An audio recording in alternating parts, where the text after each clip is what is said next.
안녕하세요. 피부과학의 닥터 성입니다. 이번 주제는 피부 건조함, 그 이유와 해결법에 관한 내용입니다. 피부 건조함 뭔 이유가 있겠어? 날씨가 건조하면 건조한 거 아닌가? 이렇게도 얘기할 수도 있겠지만 실제로 이렇게 습한 날, 여름 날씨에도 피부 건조함을 호소하시는 분들이 꽤 많으세요.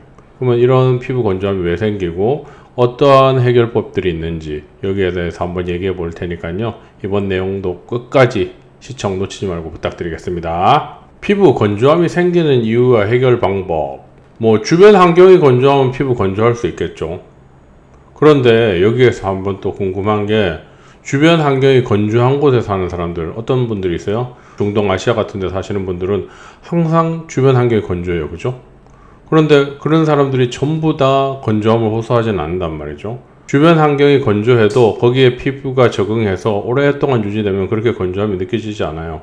오히려 습한 환경에 있다가 건조한 환경으로 이동해서 노출되게 되면 그럴 때 건조함이 느껴지게 되죠. 그런데 여기에서 대한민국을 보면 어떻게 돼요? 사계절을 가지고 있죠. 습했던 계절, 건조했던 계절, 습했던 계절, 건조했던 계절이 번갈아 가면서 계속 나타나요. 그죠? 그렇게 되면 여기에서 습했던 환경에 노출됐다가 건조한 환경에 노출되게 되니까 어떻게 돼요? 그럴 때 실제로 건조해질 수 있어요.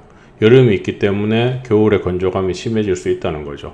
이런 것들은 겨울에도 대기 중에 상대 습도를 높이는 방법 여러 가지를 쓰면 상대적으로 건조함을 덜 느껴요. 그죠? 하지만 이런 주변 환경의 건조함 말고 습한 기온에도 건조감을 호소하는 경우, 어떤 경우가 그럴까?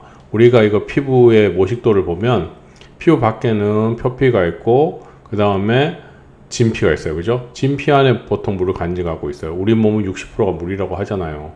그런데 먼저 이 표피에 있는 피부 장벽, 이 피부 외부층은 안에 물 분자를 가지고도 있지만 계속 손상을 받게 되면 이 외부 피부 장벽이 갖는 기능을 못하게 돼요. 이런 말은 무슨 말이냐면 우리가 물병 뚜껑에 뚜껑을 없앤다고 생각을 해보세요. 그럼 안에 있는 물이 어떻게 돼요? 빨리 증발하겠죠. 그러면 피부 장벽이 손상을 받아서 피부 외부층이 정상적인 기능을 못하게 되면 어떻게 돼요? 컵 뚜껑이 없어지는 거니까, 물병의 뚜껑이 없어지는 거니까 물을 간직할 수 있는 기능이 떨어져요. 물 증발이 쉬워지는 거죠. 그러면 피부 건조함이 생길 수 있어요. 또 하나, 피부 안에 물의 양이 너무 적은 거예요. 진피의 양이 너무 부족해서 물을 간직할 수 있는 그 물병의 용량이 너무 작은 거예요. 물탱크의 양이 너무 작으니까 항상 건조함이 느껴질 수밖에 없는 거예요. 그런 경우는 뭔가 피부의 손상에 의해서 진피 소실이 난 거죠. 이런 경우는 뭔가 레이저를 통해서 진피의 양을 늘리거나 하는 방법을 써야겠죠. 그죠? 그런데 진피의 양도 적당히 있고 각질층도 적당히 있는데 건조함을 호소할 수도 있어요. 어떤 경우가 그래요? 피부 안에 실제로 물이 많이 공급이 안 되는 경우, 이런 경우에는 물의 공급이 안 되는 거니까 수분 섭취를 충분히 하게 되면 진피에도 어느 정도 물을 간직할 수가 있거든요. 그래서 우리가 일반적으로 피부를 촉촉하게 하기 위해서 어떻게 하라고 해요? 물을 꾸준히 마시라고 하죠. 그리고 어떤 미용 영역, 에스테틱 영역에서 할 수 있는 것들은 어떤 거예요? 물광주사. 물광주사가 뭐예요? 히알루론산이라는 걸로 되어 있어요. 우리 몸 전체에는 10g 정도의 히알루론산을 간직하고 있는데 얘네들은 많은 양을 간직할 수는 없어요. 우리 몸에 들어오면 이 히알루론산 분자의 부피의 1800배까지 옆에 물 분자를 땡겨와요. 그래서 주변을 촉촉하게 만들어요. 물론 이 히알루론산은 얼마 가지 않아서 흡수가 일어나요. 그래서 그 히알루론산이 진피 내에 머무는 동안 피부를 촉촉하게 만들어줘요. 그래서 에스테틱 영역에서 이런 히알루론산의 유지 기간을 길게 하는 방법으로 링크를 살짝 끌었고 볼륨을 크게 만든다거나 진피에 있는 콜라겐의 밀도를 좀 더 촘촘하게 밀도를 높여가지고 이 히알루론산의 소실을 최대한 늦추는 방법으로 이렇게 높아진 수분 상태를 오랫동안 유지하는 방법을 최근에 많이 시술하고 있기도 하죠. 그죠?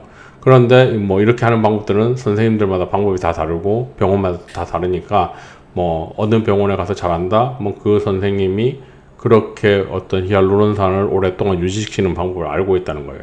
하지만 또 그런 히알루론산의 링크가 너무 많이 돼 있으면 어떻게 돼요? 엠보싱 현상이라 그래서 우리가 물광주사 같은 거 맞고 나면 피부에 올록볼록볼록한 그런 튀어나온 것들이 안 없어지고 계속 유지돼요. 나중에 한참 시간이 지난 다음에 없어지게 되면 어떻게 돼요? 피부가 늘어진 상태가 오래 유지되다가 없어진 거니까 피부가 조금 처지는 느낌, 어떤 모공이 벌어지는 느낌, 그런 느낌을 받을 수도 있는 거죠.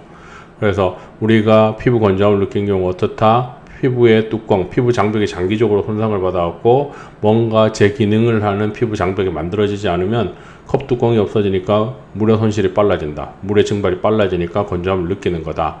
그리고 뭔가에 의해서 진피에 소실이 있어서 진피의 양이 적으니까 물을 간직할 수 있는 물 탱크의 양이 작은 거예요. 그러니까 늘 건조함을 느끼는 거죠. 또 그리고 어떤 경우에 실제로 수분 섭취량이 너무 적어갖고 이 안에 수분 양이 적은 경우, 이러한 경우는 물광 주사 같은 걸로 할 수 있고, 아까 진피의 양이 적을 때는 레이저를 통해서 진피의 양을 늘리는 방법, 그 다음에 이렇게 외부에 있는 피부 장벽이 장기적으로 손상을 받아서 제 기능을 못할 때는 레이저를 통해서 한번 정상화 시켜 놓으면 그게 오랫동안 또 정상화 된다는 거, 이러한 것들이 피부의 어떤 건조함의 이유이면서 치료하는 방법이에요. 그리고 주변 환경이 건조한데 여기에 자주 노출될 때, 이럴 때도 피부가 건조해질 수가 있는 거죠.